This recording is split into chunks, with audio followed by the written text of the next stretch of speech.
cada 34 minutos, uma pessoa morre por suicídio no Brasil. E para cada morte, podem existir até 20 tentativas. Esse é um dado duro, mas que mostra a urgência de falar sobre o tema. E, principalmente, de entender como as políticas públicas podem salvar vidas. Olá, eu sou a Ana Carolina e este é o Entre Linhas, o podcast da Inteligov. E no episódio de hoje, nós vamos conectar dados, leis e decisões do poder público para entender o que está sendo feito e o que ainda falta na prevenção do suicídio e no acesso à saúde mental. No mundo, mais de 700 mil pessoas morrem por suicídio todos os anos. Aqui no Brasil, foram mais de 15 mil óbitos em 2021, quase 38 por dia. E os números crescem principalmente entre os jovens. De 10 a 24 anos, as taxas aumentaram acima da média nacional na última década.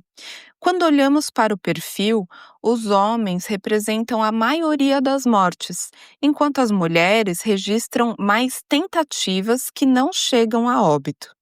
Há ainda recortes importantes. Povos indígenas e adolescentes aparecem entre os grupos mais vulneráveis, além das diferenças regionais. O sul e o centro-oeste do país, por exemplo, historicamente apresentam taxas mais altas. É importante lembrar que falar sobre o tema com responsabilidade não incentiva o comportamento. Pelo contrário, ele abre portas para pedir ajuda. O suicídio é multifatorial, resultado de uma soma de fatores que vão desde transtornos mentais, isolamento, violência e até condições socioeconômicas. E justamente por isso, a resposta precisa ser intersetorial, envolvendo diferentes áreas do poder público. Em 2019, o Brasil deu um passo importante ao instituir a Política Nacional de Prevenção da Automutilação e do Suicídio, a Lei 13.819. Essa lei trouxe 3 pilares centrais. Primeiro, definiu que prevenir o suicídio é um dever do poder público, envolvendo União, estados e municípios.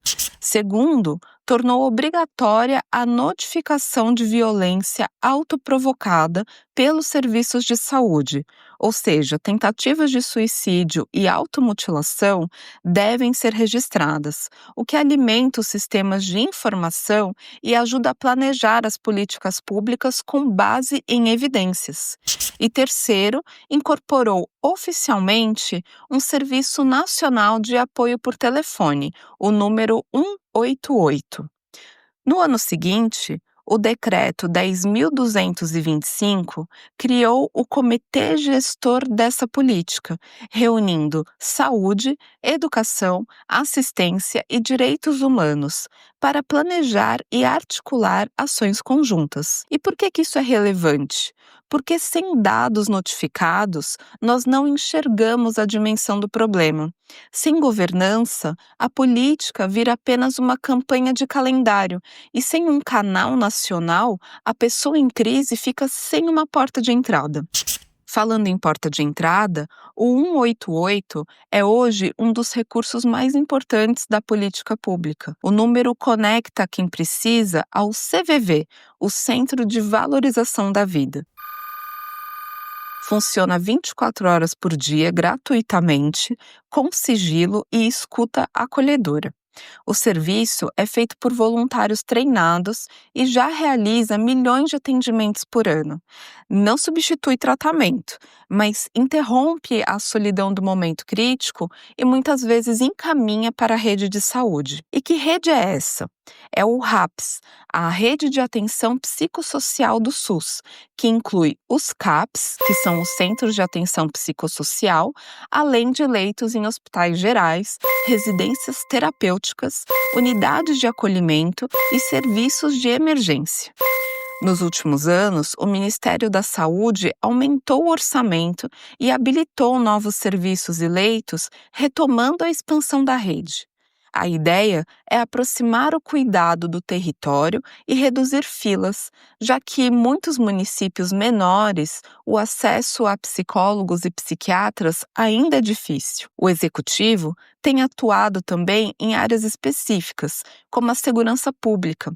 O Plano Nacional de Segurança, por exemplo, prevê reduzir em 30% os casos de suicídio entre policiais até 2030, com programas de apoio psicológico e protocolos pós-incidente. No Legislativo, além da Lei de 2019, projetos recentes tentam avançar ainda mais. Um exemplo é o Projeto de Lei 3033 de 2024, que propõe garantir atendimento psicológico ou psiquiátrico em até 7 dias na rede pública para qualquer pessoa que tenha cometido autolesão ou tentativa de suicídio. Esse projeto também prevê assistência aos familiares enlutados. Outras propostas discutem saúde mental nas escolas, combate ao assédio no trabalho e campanhas permanentes de conscientização. Aqui no podcast nós já falamos sobre saúde mental no trabalho. Para começar, os dados oficiais mais recentes mostram que o Brasil vive uma verdadeira epidemia silenciosa. Em 2024, foram registrados mais de 472 mil afastamentos do trabalho por transtornos mentais. Esse é o maior número da série histórica. Eu vou deixar o link aqui para você também poder escutar esse programa e entender um pouco mais sobre o assunto. O Judiciário, por sua vez, garante o direito de acesso ao tratamento quando o SUS não dá conta. Muitas pessoas conseguem medicamentos, internações ou terapias por decisão judicial. E o Ministério Público tem sido protagonista em alguns estados, como no Ceará, onde criou o programa Vidas Preservadas, que articula planos municipais, capacita profissionais e ajuda a estruturar fluxos de atendimento. Nos estados e municípios, também há iniciativas que merecem destaque.